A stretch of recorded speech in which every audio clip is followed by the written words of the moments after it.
மகாநதி இன்னைக்கான எபிசோடில் வந்துட்டு எப்படி வந்து குழந்தைய வந்து காவேரி, அதுக்கப்புறமா விஜய், அன்பரசு இவங்க எல்லாருமே சேர்ந்து போயிட்டு வந்து குழந்தைய போய் காப்பாற்றி கூட்டிகிட்டு வந்துருந்தாங்க. அதுக்கப்புறமா பார்த்தீங்கன்னா வீட்டில் கொண்டு வந்ததும் குழந்தைய வந்து சாப்பாடெல்லாம் கொடுத்துட்டு படுக்க வைக்கிறாங்க. குழந்தை வந்து தன்னைத்தானே ஏதோ வந்து பயந்துட்டு ஏதாவது புலம்பிகிட்டே இருப்பாங்க. அப்போ இதை பார்த்துட்டு கீழே வந்து காவேரியை வந்து போக சொல்கிறாங்க. நீ பக்கத்தில் போயிருந்தா நல்லது அப்படின்னு. காவேரியும் குழந்தை பக்கத்தில் போய் உட்கார்றாங்க. அதுக்கப்புறமா விஜயோட சித்தி சொல்கிறாங்க, நீ இனிமே ரொம்ப லேட் நைட் ஆகிடுச்சு, அதனால் வந்து இன்றைக்கி இங்கேயே படுத்துடு அப்படின்னு சொல்கிறாங்க. காவேரி சொல்கிறாங்க, இல்லை எங்கள் அம்மா தனியாக இருப்பாங்கன்னு சொல்லவும், சரி உங்கள் அம்மா கிட்ட ஃபோன் பண்ணி கேளு, கண்டிப்பாக இங்கே நிற்க சம்மதிப்பாங்க அப்படின்னு சொல்கிறாங்க.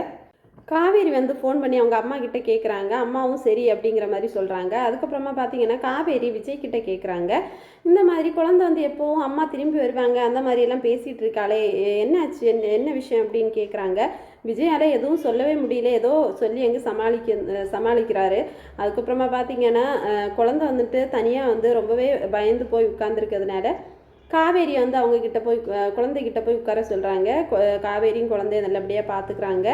அதுக்கப்புறமா பார்த்தீங்கன்னா குழந்தை வந்து காவேரி கிட்ட வந்து சொல்கிறாங்க, இனிமேல் வந்து நீங்கள் என்னை விட்டு போக மாட்டீங்கல்ல, எப்போவும் என் கூட இருங்க, என்கிட்ட ரொம்பவே கோவமாக இருந்தீங்க அப்போவே அப்படின்னு சொல்கிறாங்க. காவேரி சொல்கிறாங்க, இனிமேல் நான் அவங்க கூட இருப்பேன், உன் மேலே கோவப்பட மாட்டேன் அப்படிங்கிற மாதிரி சொல்லிட்டு இருக்காங்க. இதோட இன்றைக்கான எபிசோட் முடிச்சிருக்காங்க. தேங்க்ஸ் ஃபார் வாட்சிங்.